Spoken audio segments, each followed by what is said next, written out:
Hi, and welcome to a short video on how to complete and enhance perhaps the loops project in our intro class. I'm going to share my screen and bring up processing here. We're going to walk through through the existing program and talk about how it works. Then we'll make some changes to it that you can make too to enhance the program, put your own creativity into it, and make it not, instead of drawing one little line of circles, which is what it does at present, actually draw something more interesting. So,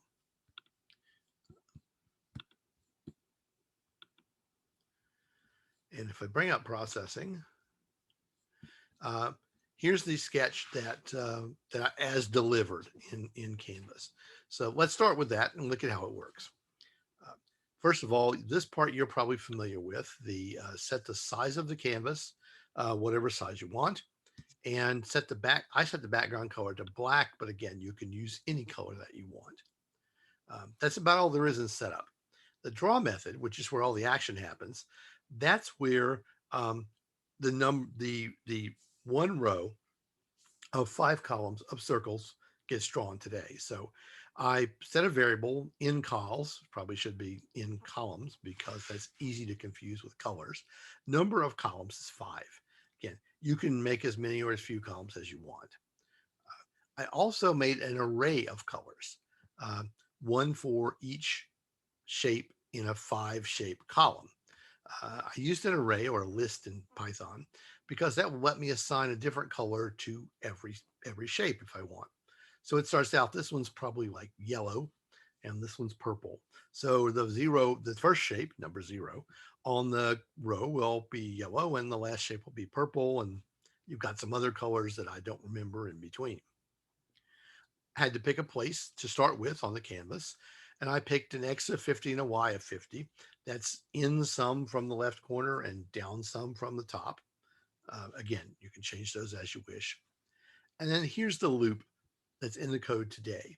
Now, in a few minutes, we're going to add another loop, but let's look at how this loop works and make sure we fully understand. So, for loops in Python is for variable name, whatever variable you want to count with. I said this is I, but we're going to change it just a minute to something more meaningful. In range, and then in the parentheses, a number, which is the maximum number that actually one less than the maximum number you want to count to. So since in cols is currently 5, this loop will count I up from 0, or Python will do this, from 0 to 1 to 2 to 3 to 4 for a total of 5 times. So it's going to draw 5 shapes. I set the fill color to be the current color. So the first shape will get filled with color 0, which will be yellow. And the second shape will get filled with green. And finally, the last shape for the last iteration or repeat of the loop will get filled with purple. So that's what that does. Because I'm a boring person, I'm just drawing circles here, but of course you can draw any shape that Python processing knows how to draw. And you could even use a picture of text here. So I'm going to draw a shape at the current X and Y, starting at 50-50, and I'm going to make it 25 pixels in diameter. As soon as I draw that shape, I add 25 to the Y, to the X, I'm sorry, to the X. We'll get to Y, to the X. That moves the shape across the screen by 25 pixels. So that's what's going to make a row of shapes. And after this is basically where I said, okay, add your own code. Well, let's add, instead of just adding some more code to this loop, let's put another loop around this code. First of all, let's make sure this code works. So we'll run it. There it is. And it's 1, 2, 3, 4, 5 shapes, starting from yellow and ending in purple. So but what if we want to have like a bunch of rows of shapes, a bunch more shapes? That's where the second loop comes in. So I'm going to go ahead and I'm going to do 2 things. First of all, I'm going to change the value of I, which is kind of a traditional name for a loop variable, but it really is not very informative. It's actually, from mathematics where you might have an I or J superscript or subscript in a mathematical equation. Instead, let's put I is actually column. So for column in range, number of columns, I have to change it everywhere, of course, and I'll probably forget to change it somewhere. Column. Okay. I called it column because we're going to have a row loop in just a minute. It'll be a lot more clear which one is which if we use meaningful variable names, right? Okay. To put a loop around this, you just need to code another Python for loop, and this will be row in range in rows. Now I better make sure that I have a variable called in rows, and I don't, so I'll define it here. In rows gets 10. Again, you can use whatever value you want. So this should be 10 rows, each of 5 columns.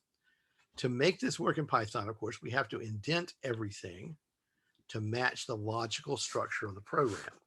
So I'm indenting the entire inner loop, the column loop, inside the row loop. So the row loop is going to run 10 times. Each time it runs, it's going to draw 5 shapes, and the shapes are going to go across the screen. If we don't do anything else, and this is not complete yet, let's see what it looks like. So first of all, think to yourself and try to predict. Always a good idea. Try to predict what this will look like. Okay, it's going to 10 of something, and those are going to be 5, but are they going to be, how are they going to be laid out on the screen? Well, let's find out. They're all laid out in one row. After the fact, of course, this always makes sense, right? 0, 1, 2, 3, 4. 0, 1, 2, 3, 4, 0, 1, 2, 3, 4. There would be more, but they got cut off on the right-hand side of the canvas because there's not room to draw all those shapes. So obviously we need to do something to make those shapes move down to the next row. Well, if incrementing x, adding to x makes them move horizontally, how can we make them move vertically? Think about it for a second. How about we add to y, and we increment y so our shapes will move vertically as well as horizontally. So let's do that. We could do that here and see what happens. I don't think this is the right place, but let's experiment. We'll move y by 25. So every time you move x, we'll also move y. Think for yourself and predict, what will this look like? Okay, here we go. A diagonal line of shapes. That makes sense, right? 25, 50, 50, 75, 75, 100, 100, and so forth and so on. Interesting. Maybe it's part of what you want, but it's not an array. It's not a rectangular arrangement yet, although it's an interesting effect in and of itself. So maybe we need to move this change of y outside the inner loop, but inside the outer loop. Now, it's easier to understand than it is to say because it looks just like this. So every time we go for a row, we'll do all 5 columns, and then only then will we move to the next row. Think for yourself, what is this output going to look like? Okay. And is this, here's your question, is this going to be a square arrangement, a rectangular arrangement, or not? Let's try it. And of course, I got off in my indentation a little bit. So let's see. Let's just do this. It's got to line up with this for loop. I hope that's right. Yeah, there we go. Okay, they're going down the screen because y is increasing, but they're never going back to the left margin. They're still, x is still marching over relentlessly. How can we fix that? We need to reset x, set x back to 50, the starting point, every time we go around the outer loop. So in addition to adding 25 to y here, we need to set x back to 50. So let's walk through this mentally. Start out for row 0, draw all the columns. Bump Y up by 25, now you're down, and then move back to the left for the X. This should be, cross your fingers, a rectangular arrangement of shapes. Let's try it. All right, we got it. So that's how nested loops work. And this structure, we're drawing graphics with it, but it's very common in all kinds of programs. Any program that needs a two-dimensional array, for instance, that handles a matrix for some kind of arithmetic or statistical calculation, or anything like that, is going to have loops, that is, and subscripts for both rows and columns. Obviously, I've just got 2 loops here. You could have 3 or more, but in a 2D graphic, it's not going to make a lot of sense. Okay, what else could you do to this to make it more creative and make it, make it your own instead of just what I put up there? Well, you could do some shape other than a circle, and that's pretty easy. In fact, we could make every other row a different shape, and that's actually not too hard to do. If we need our program to behave differently to make a decision, there's your clue, what fundamental programming concept could we use? You did it already in the scenarios, right? We need an if. We could put an if inside the loop that will cause the behavior of which shape gets drawn to change. Here's one way to do it, and there's probably a lot of different ways. Okay, if, I'm going to say if row mod 2 is, mod 2 is equal to 0. Now let's look at what that statement does, because you might not have seen that construction before. You've certainly seen ifs. The mod operator, the percent sign here, is a remainder operator. It says divide this thing by this thing and tell me how many are left over. So if you do integer division, you have a whole number of times X goes into Y, and then you have a remainder, a leftover amount for those from that division. Mod, or the modulus operator, gives you that amount. And so modding row by 2, to cut to the chase here, basically will be true, equal 0, will be true every other column, every time row is an even number. So when it's an even number, let's draw a rectangle.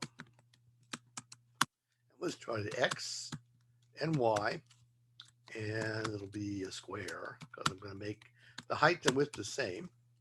And I need an else for when it's not an even numbered row.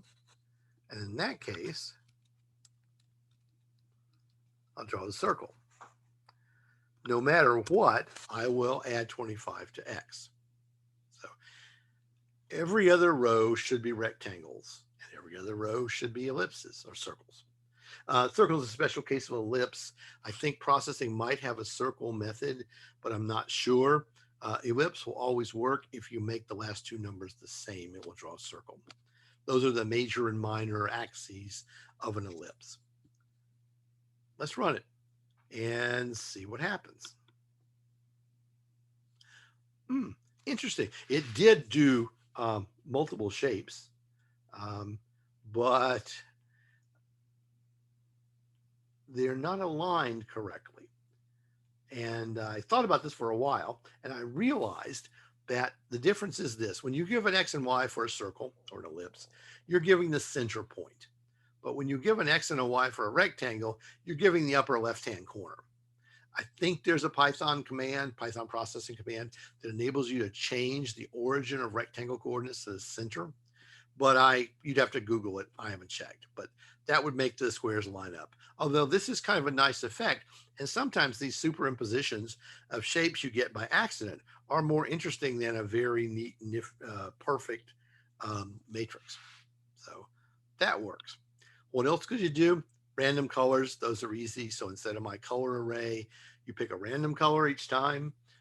You could change the shade, the intensity of each color. I think I've already seen a posting along those lines. You could take small pictures and load them with a load image and pop them up with image. And you can Google those in the processing guide and have a screen full of pictures. I could take, and you know where this is going, I could take cat pictures and cat faces, and I could have a whole screen full of cat faces arranged in a neat and orderly pattern, or anything you wanted. So that's a possibility using images. Um, there's probably a lot of other things that you can do when you think about it. So if you've already posted something on this, that's okay. But think about going back based on this video after you watch this video and see if maybe you want to make some enhancements to what you posted and post an additional example of your loop code. Because the point I'm trying to drive here very much so is how loops work, and especially how two loops work together, one inside the other. So if you have any questions or comments, as always, email or post, and I will be happy to deal with them. Uh, Thanks a lot, and I will see you online.